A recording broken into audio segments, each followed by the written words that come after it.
All right, shut the fuck up. Hello. Look at all of you beautiful people. And you. It's me, Reuben Kaye, the Ferrari of drag, because I'm shiny, I'm expensive, and on a good day I can fit 4 Italians inside me. Do you know, someone actually tried to correct me after a show on that joke. He came up to me and went, bro. Ferraris are famously 2-seater. I'm like, what the fuck do I know about cars? Closest thing I have come to driving a car is chipping my teeth on a gear stick. But enough about Father's Day. I wanted to take this moment to just check in with you, because that's what I'm good at, putting people at ease. Because I know this is a lot, like all the cameras, the lights, the show is long, and we've all been through a mass trauma, you know, as a community, as a population, as a species. And it's at the forefront of everyone's mind, so I don't even need to. But in January of 2021, Bindi Irwin gave birth. And that's not a bad thing in and of itself, like at all. It just makes you feel old.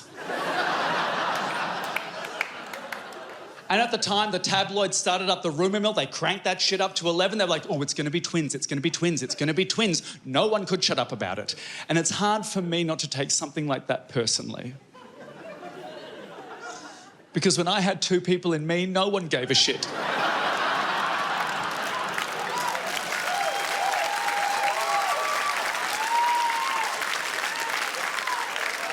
It just hurts. All right, calm down. We've all been to Berlin. No, it's so lovely to be here, by the way. Here in Melbourne, for you. Just looking out at a sea of people, so middle class. If you had a stroke, you'd smell burning brioche. I don't know if this is my audience or the... Oh, I'll just start that again. This waiting backstage is like a long-form aneurysm, all right? So if I get a blood nose, it's that. But if I get a runny nose, I'm just full.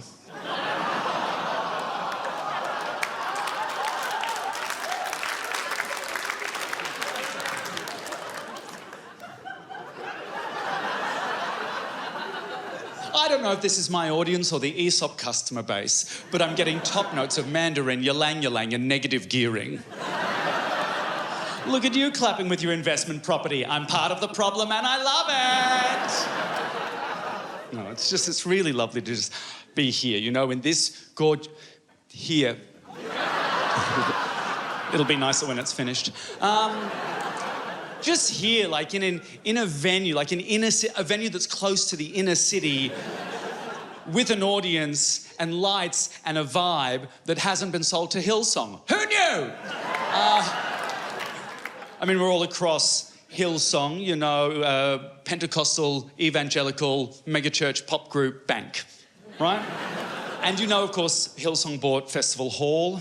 Festival Hall is an iconic music venue in Melbourne, and people went there, like all of you, to see iconic music acts. You're talking Iggy Pop, you're talking INXS, you're talking The Stones, Donna Summer, Bette Midler, maybe that's just me. Thank you. Thank you. But the thing is, I didn't actually go to Festival Hall for these big music gigs. I went to Festival Hall for these big gay sex part community outreach programs called Sleaze and Megafist. Red Raw. I know.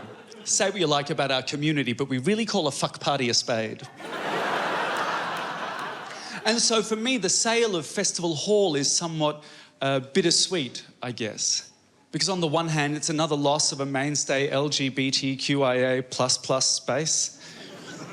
It's a huge piece of inner-city real estate that could be housing the most vulnerable in society, but is instead being given to those with the most privilege. And because of their sphere of influence, it's a further narrowing of the gap between church and state, which in this country, or any country, and any faith, is incredibly dangerous.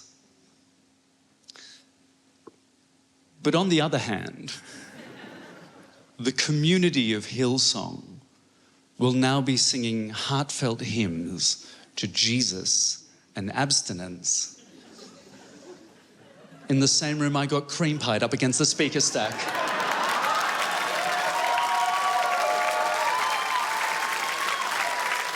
It just feels so good to give back. Sorry, sir. Cream pieing is... Don't worry, we've all made a pavlova. Thank you, that's my time!